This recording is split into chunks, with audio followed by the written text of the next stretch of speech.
एकनाथ शिंदे यांनी मुख्यमंत्री पदावरील दावा सोडला। त्यानंतर मात्र उपमुख्यमंत्री पदासाठी दादा भुसे यांचं नाव आघाडीवर आहे अशी माहिती सूत्रांनी साम टीव्हीला दिलेली आहे। शिंदे गटाकडून दादा भुसे यांना उपमुख्यमंत्री पद देण्याच्या हालचाली सुरू आहे। दादा भुसे सलग 5व्यांदा आमदार झाले आहेत। एकनाथ शिंदेंचे अत्यंत विश्वासू आणि निकटवर्तीय अशी दादा भुसे यांची ओळख आहे। तर दादा भुसे हे आता उपमुख्यमंत्री होणार का हे बघणं अतिशय महत्त्वाचं असेल, कारण एकनाथ शिंदे जर मुख्यमंत्री झाले नाही तर ते उपमुख्यमंत्री सुद्धा होणार नाही असं सांगितलं जात होतं। त्यामुळे आता दादा भुसे हे उपमुख्यमंत्री पद स्वीकारणार का हे बघणं महत्त्वाचं। दादा भुसे हे सलग 5व्यांदा खरं तर आमदार झालेले आहेत, त्यामुळे दादा भुसे यांचं नाव आघाडीवर असल्याचं बघायला मिळतंय आणि ते एकनाथ शिंदे यांचे विश्वासू देखील असल्याची माहिती मिळते। एकनाथ शिंदे यांचे कट्टर समर्थक सुद्धा दादा भुसे हे आहेत। या संदर्भात अधिकची माहिती घेऊयात आमचे प्रतिनिधी अभिजित सोनवणे यांच्याकडून।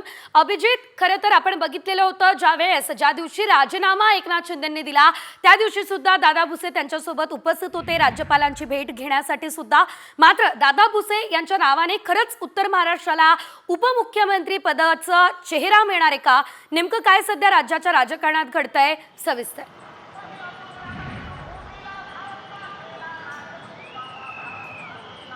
सेजल, दादा भुसे हे एकनाथ शिंदे यांचे अत्यंत विश्वासू आणि निकटवर्तीय मानले जातात आणि त्यामुळे अगदी प्रत्येक घडामोडीमध्ये एकनाथ शिंदे यांच्यासोबत दादा भुसे देखील पाहायला मिळतात। अगदी निवडणूक झाल्यानंतर जे आमदार शिवसेनेचे मुंबईत बोलवण्यात आलेले होते त्यांच्यासोबत देखील सुरुवातीच्या काळात दादा भुसे यांनीच चर्चा केलेली होती आणि पुढे कशा पद्धतीने पक्षाचं नियोजन असेल किंवा एकनाथ शिंदे यांचा जो मेसेज आमदारांना द्यायचा होता शिवसेनेचा तो दादा भुसे यांनीच दिलेला होता। दादा भुसे यांच्या राजकीय कारकिर्दीचा आपण विचार केला तर दादा भुसे हे सलग 5व्यांदा मालेगाव बाह्यमधून आमदार झालेले आहेत। एकनाथ शिंदे यांच्या जसे ते जवळचे आहेत तसे आनंद दिघे यांच्या देखील दादा भुसे एकेकाळी जवळचे होते। त्यांचा दांडगा संपर्क जो आहे तो त्यांच्याशी होता आणि कुठेतरी आपण बघितलं तर मुख्यमंत्री एकनाथ शिंदे यांनी मुख्यमंत्री पदावरचा दावा सोडलेला आहे। उपमुख्यमंत्री पद जे आहे ते शिवसेनेला वाट्याला येण्याची शक्यता आहे आणि त्यामुळे